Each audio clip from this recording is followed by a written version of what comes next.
হ্যাঁ, অত্যন্ত দুর্ভাগ্যজনক। যেন একটা তাণ্ডব লীলা চলছে, বর্বরচিত। হ্যাঁ, আগরতলা শহরের সৌন্দর্যায়ন করতে হবে, পথচারী যান চলাচলে গতি আনতে হবে, সেখানে এই এটার সুযোগ সুবিধা বাড়াতে হবে, পথচারীরা যাতে ফুটপাত দিয়ে চলতে পারেন করতে হবে। এটা কেউ তার বিরোধী না, কিন্তু আগরতলা শহর একটা পুরনো, এটা ধীরে ধীরে ধীরে ধীরে তার কলেবর বড় হয়েছে। প্রথম থেকেই সেরকম পরিকাঠামো তৈরি হয়নি। এতে এই সময়ের সাথে হাত ধরে লোক সংখ্যা বেড়েছে, বসতি বেড়েছে, ব্যবসা বাণিজ্য শিক্ষা প্রতিষ্ঠান ইত্যাদি তা আরো বেশি বেশি করে হয়েছে। তো একটু অসুবিধা তো হবেই আগের সে পরিকাঠামোতে। তাহলে সরকার নতুন করে, যেমন বামপন্থী ফ্রন্ট সরকার শহরটাকে এই কাটাখালের ওই পারে নিউ ক্যাপিটাল কমপ্লেক্স করে এখন হাইকোর্ট, সচিবালয়, বিধানসভা, রাজ্যপালের ভবন, আরো রাজ্যপালের ভবন অবশ্য আগে থেকেই ছিল সেদিকটায়, এবং অনেক শিক্ষা প্রতিষ্ঠান এখন যে এইদিকে এই মোহনপুরের দিকে চলে গেছে। এই কারণে তখনকার সময়েতে একটা পরিকল্পনা গ্রহণ করে কিভাবে এই যে নতুন করে বসতি স্থাপন, নতুন করে এই মানুষের প্রয়োজন সুবিধাগুলো বানানোর চেষ্টা হয়েছে। শুধু এদিকে নয়, এই হাওড়া নদীর উপর অনেকগুলো ব্রিজ তৈরি হয়েছে, এই যোগেন্দ্রনগরের দিকে, তারপর এই কাটাখালের এই ইয়েতে পশ্চিম দিকে, ইয়েতে এই কি বল দুর্গা চমুনের দিকে বাজার সম্প্রসারিত হয়েছে। তারপর এই যে খালগুলোর উপরে স্ল্যাব দিয়ে এই প্রশস্ত করা হয়েছে।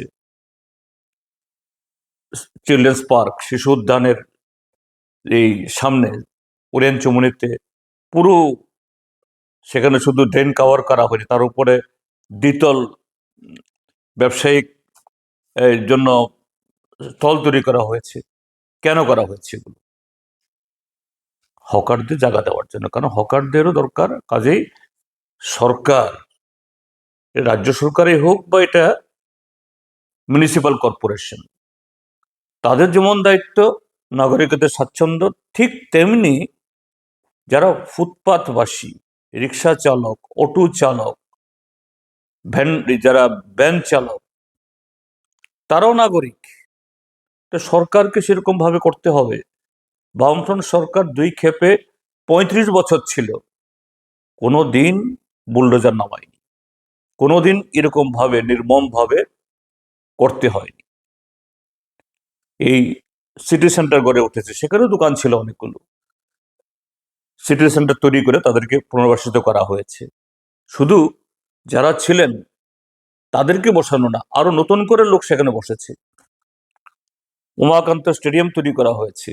উমাকান্ত স্টেডিয়ামের এই উত্তর দিক এবং দক্ষিণ দিক, এই আইজিএম এর অপোজিটে, সেখানে শুধু স্টেডিয়াম না, স্টেডিয়ামের নিচে দোকান করে সেখানেও প্রায় গোটা 30 থেকে 40টা ব্যবসায়ীকে এরকম যারা এই কি বলে হকারদেরকে জায়গা দেওয়া হয়েছে।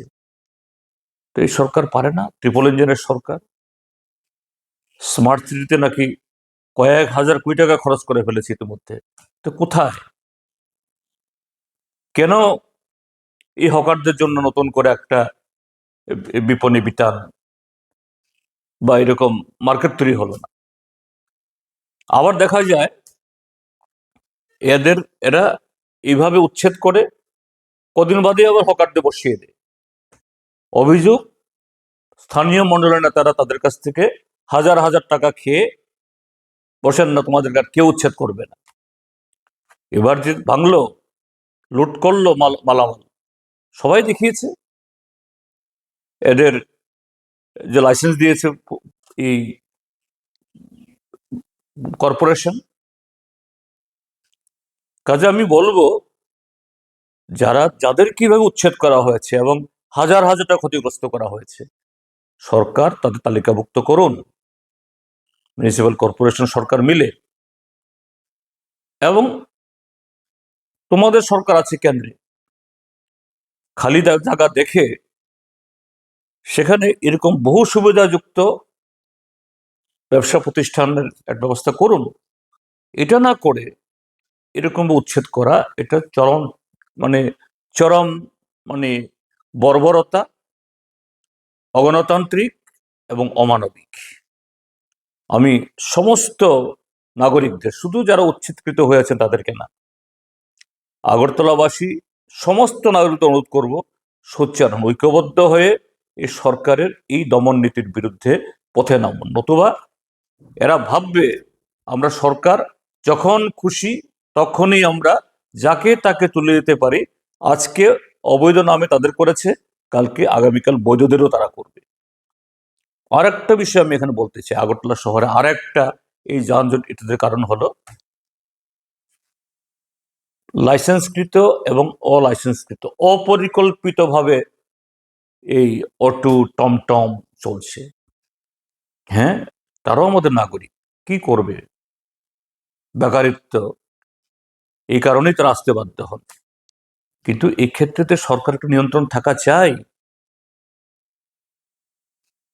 আগরতলা শহরের বোধহয় যত পরিবার না, তার চেয়ে বেশি 3 চাক্কা, 3 হুইলার এবং রিক্সা। আবার আরেকটা রিক্সা হলো নতুন করে, সেখানে ওই কি বলে এক ধরনের এই ব্যাটারি চালিত।